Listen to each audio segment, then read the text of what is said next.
Oh, the prep is crooked! The shuddered. The calculations must be right. John, the universe tests us with sheer view of our inner light.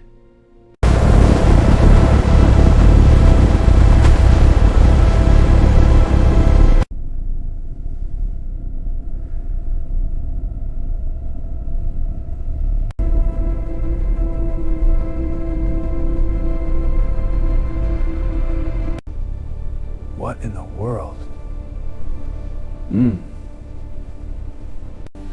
Isn't this incredible? It's like a dream.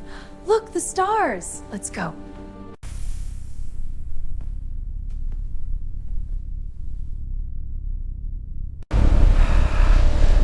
No, I would do it.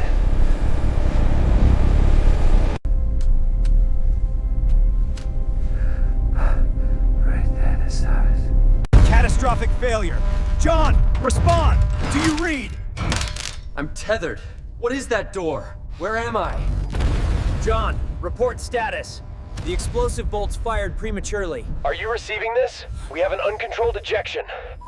The universe is so vast. I can feel the weight of my supply. Control, the tethers are failing! I'm losing to that edge! Take the door! Take! Tyler, don't you dare! Don't touch the door! Return immediately! Why won't it open? I can't move! What is happening?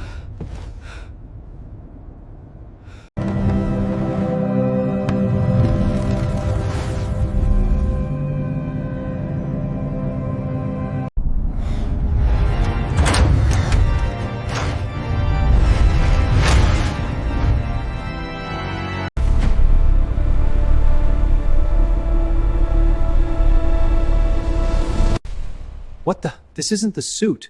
My watch, it's still ticking. This is real, I'm back.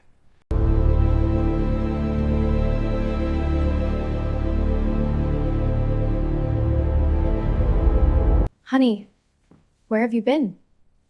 You've been gone for half an hour. The coffee is already cold.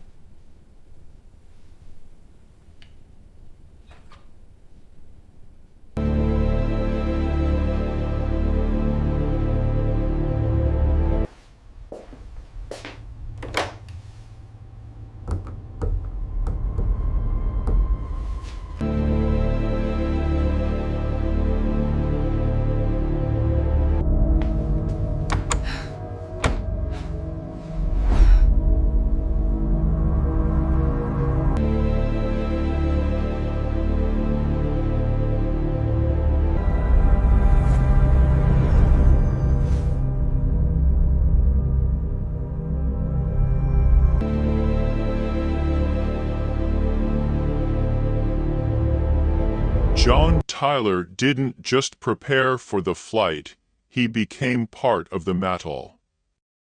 Months in the sterile labs of Houston turned into an endless cycle of tests. Dispassionate sensors recorded every heartbeat as the centrifuge smeared his face into a mask of skin and sweat. Doctors in white coats checked his pupil reactions, injected vitamin cocktails, and forced him to solve math problems for hours under hypoxia. Just before the launch, the flight director, a man with hair as gray as lunar dust and a heavy gaze, entered the office. He didn't offer piloting advice. He simply placed a hand on John's shoulder and said, "Remember, son, there is nothing in space except what you bring with you." Launch day met him with a roar that vibrated his very bones.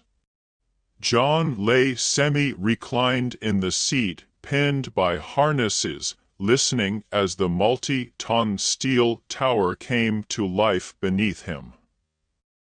The countdown, a short jolt, and the world exploded in a furious flame. The J-force crushed him into the seat until his vision blurred. Miles of plating shuddered, fuel pumps wailed, and behind the glass of his helmet, the blue sky blackened rapidly, turning into a thick, bottomless ink. When the roar gave way to the ringing silence of weightlessness, John saw it. Directly on his course, in the icy void where nothing should have existed but the stars, it drifted. An ordinary front door. Brown wood, a brass handle, the number 42, and even a small peephole. It wasn't attached to a station or a ship, it just hung there in the vacuum. John, holding his breath, activated the maneuvering thrusters. The ship slowly, inch by inch, circled the anomaly. From the back, it was just a thin plank. From the front, a door. He watched it through the porthole, cold sweat stinging his eyes. Inside the ship, the unthinkable began to happen. John was sitting in the pilot's seat when he caught a movement out of the corner of his eye. Out of the left bulkhead, right through the thick hole, stepped a man in a frayed gray jacket. He was unconcernedly reading the morning newspaper, holding a steaming cup of tea in his other hand. The man walked past John, nearly brushing his elbow without even glancing at the instruments. Following him, chatting cheerfully, came two women in summer dresses. One of them lit a cigarette on the move, and the smoke hung in strange rings in the zero gravity. They didn't need spacesuits. They simply walked about their business, seeping through the ship's walls and walking straight out into open space, disappearing into the darkness as mundanely as pedestrians on Broadway. John recoiled into his seat as the airlock hatch opened soundlessly. A creature stepped into the cabin, looking human but with bright green skin and a long corrugated tube instead of a nose which pulsed rhythmically with every breath. The Martian showed no aggression. He simply walked to the porthole and pointed a long finger at the drifting door. In horror, John shook his head, tucking his chin into the collar of his suit. "No," he croaked, "I won't do it." The shadows filling the corners of the cabin began to whisper with hundreds of voices, merging into a single, insistent plea, "Open it. Open it, John." At that moment, a red banner flashed on the panel, "Fuel Zero." The intrigue of space was replaced by the deadly silence of dead engines. John was shaking. It became unbearably hot inside the suit, and his helmet fogged up. He reached for the water button to wet his parched throat, but his finger, trembling from tension, slipped. He hit the emergency ejection lever. The pyro bolts fired with a deafening thud. The seat shot out of the ship, hurling John into the abyss. Fortunately, the safety cables held. He hung in the void, dangling on the lines like a puppet. The door was right in front of him. The radio came alive in his headset, a voice from Houston, thick with panic. "Tyler, don't you dare. Don't touch the door. That's a secret Department of Defense object. Return immediately." Gasping for breath, John tried to grab the cable and pull himself back to the ship. He reached the hatch, but it was dead, bolted by the automated system after the ejection. He longed for the emergency shaft. It was jammed. The air in his tanks was running out, and an unknown force, like a weak magnetic current, relentlessly turned his body to face the wooden barrier. He floated right up to it. He pressed his helmet against the cold wood. Through the vacuum, contrary to all laws of physics, he heard the majestic, powerful sounds of an organ. The music vibrated in his chest. John closed his eyes, reached out with a bulky gloved hand, and found the brass handle. He yanked it toward him. The door swung open with a slight creak. Brilliant sunlight hit his eyes.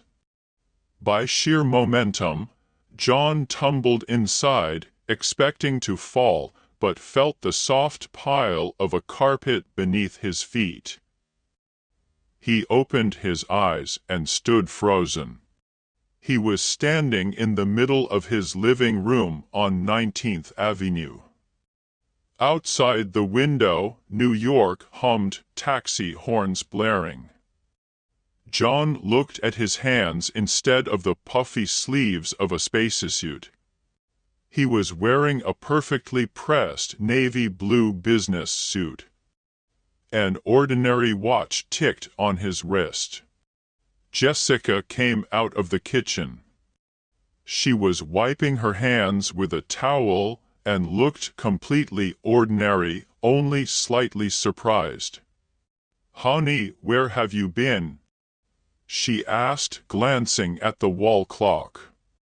"You've been gone for half an hour, the coffee's already cold." John stood motionless, staring at his polished shoes. The roar of rocket nozzles and the whisper of shadows still rang in his ears, and the black abyss of space burned in his memory.